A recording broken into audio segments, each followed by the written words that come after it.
So welcome back to our channel. We're talking about dating on Long Island when you're over 50 and the horrors. And we're saying Amityville Horror House is nothing compared to dating on Long Island in your 50s at all. No. And in our last episode, if you missed it, we'll put a link to that episode. We talked about the mother's dream of dating a doctor, and how, I don't know what went wrong there, but certainly they were not what they really cracked up to be. They were kind of, really bizarre. Oh, let's see, what a pretty dress. Oh, how beautiful you look tonight.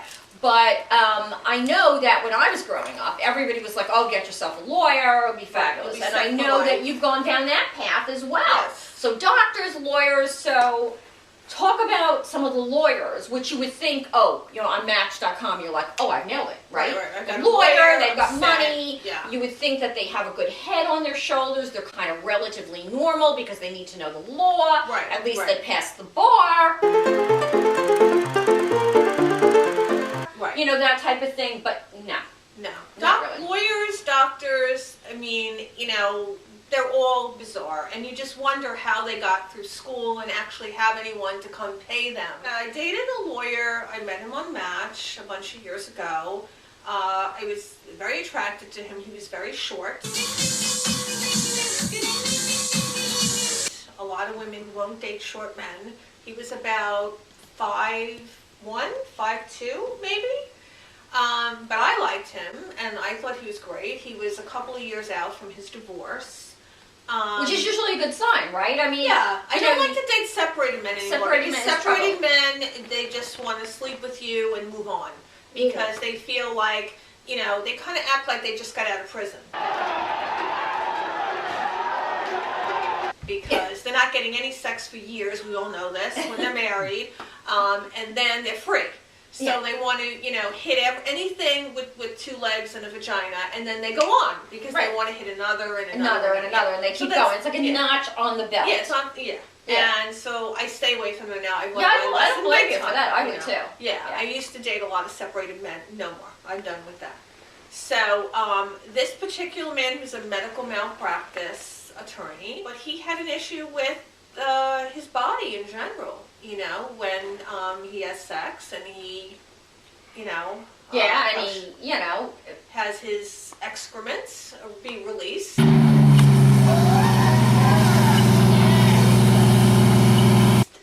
It would flip him out to the point of almost a breakdown. So there would be tissues all over his house in every room. In every room, just in case he was masturbating while cutting or peeling an orange. Watching some the tissues game everywhere, or something like that. So he would constantly have to clean it up, or have me clean it up, or to him it was the most disgusting, foul thing in the entire universe. So Sperm was disgusting to him. His own sperm. So he would be like, "Did you get it all? Did you get it all? Oh my God, there's something there. Let's clean it up. Let's Lysol." And it would drive me crazy, like after a couple of times. You would drive me crazy. Even though I was very attracted to him, he's very, very handsome, had a couple of dollars, which is always key. Okay. But he was crazy as a bedbug. Crazy. And so that was a big indication of something wrong. And then, I guess after a year dating or so, when I asked him the question, which no men like to hear. Yeah, where is this going, right? Where is this going? That's the question, where is this going? Usually, once you say that, vroom, like the car goes away, and then down the road, and you're done, and it's over. Yeah. And that's pretty much what happened to him. And I remember him saying to me, "I thought you were okay with the casualness of our relationship." I'm like, "I saw you every weekend for a year."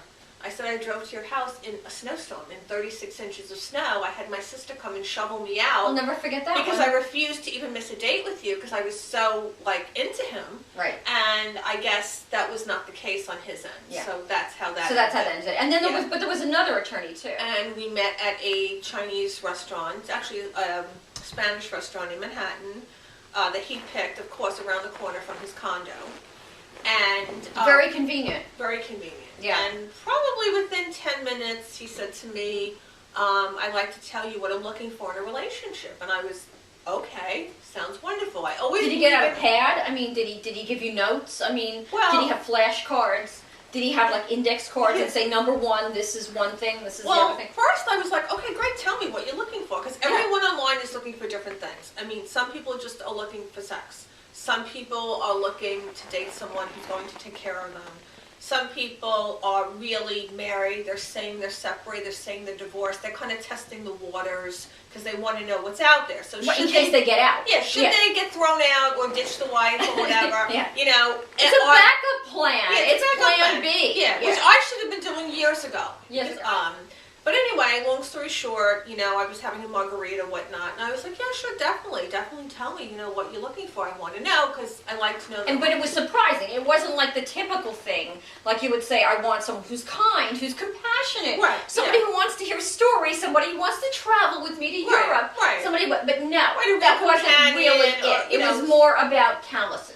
It was about, no, this one was about sex. This is about, yes, I remember this one, right. This was the one who said to me, you know, I really like to be beat.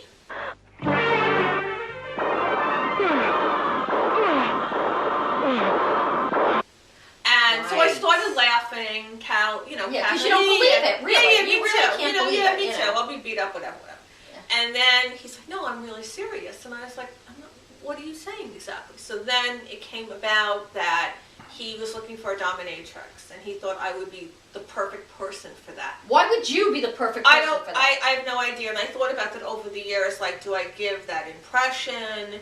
Do I seem nasty? You know, do I wear latex? No, none of those things. But yet he said that that's what he wanted, and he said he had to be tough in the courtroom, and he wanted to be put in his place in the bedroom. And those were the exact words. So I see.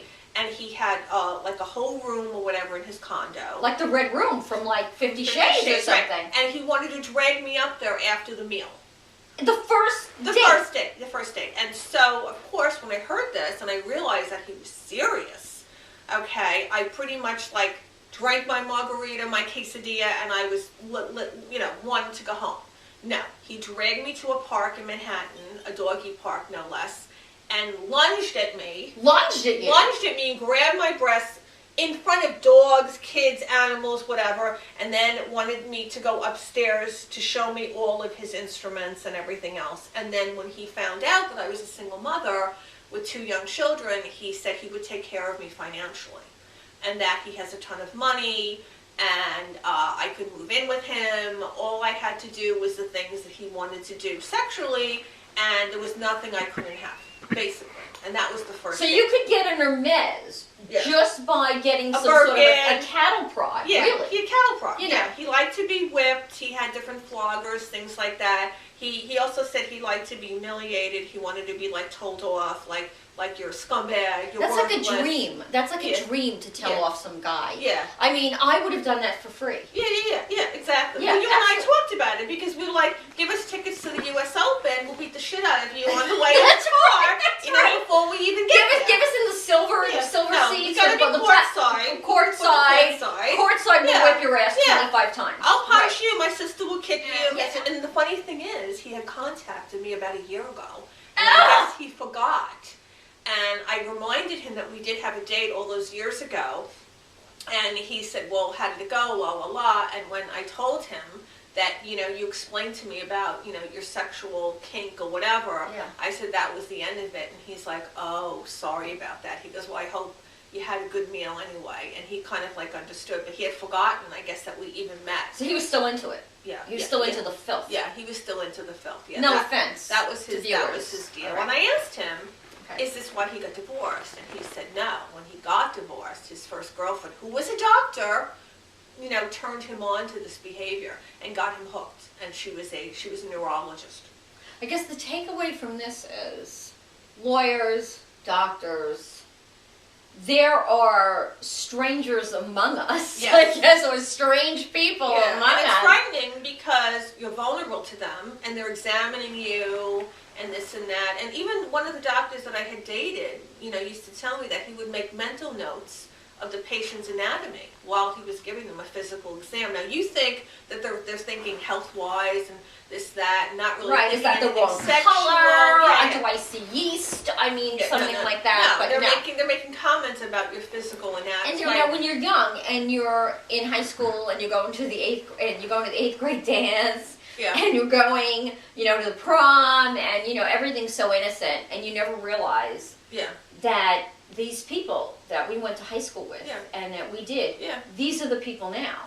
So that is just so scary. Doctors, lawyers, dentists, whatever, therapists, and half of them are crazier than you could possibly imagine. It's really scary. Like, you know, they're just nuts. Completely It's nuts. really... And maybe I've met most of the nuts on Long Island. I don't know. You probably have. Yeah. I think but a number of sites. It's hard to believe. Like, when you think about the profession and when they went to college and they graduated, like, #1 in the class, like, you would think that these people are so normal and they're like valedictorians. Yeah. But they're like crazy deviants. Deviants. Okay. Yeah. So when we come back next time, you know, we're going to talk about the opposite of what men are doing, really, because you know men always like younger women. We know that, right? You can sense, you can smell that our eggs aren't fresh. You know that for sure. They know it. They're like, no, not fresh. Yeah. You know, so you know it's not fresh. So men will date younger women. It's biological. We understand that. But when women date younger men, people think that that's really strange. Yes. So we're going to talk about a website dedicated to this, who people may not have heard about, and we're going to talk about dating younger men. And is that the solution? Possibly.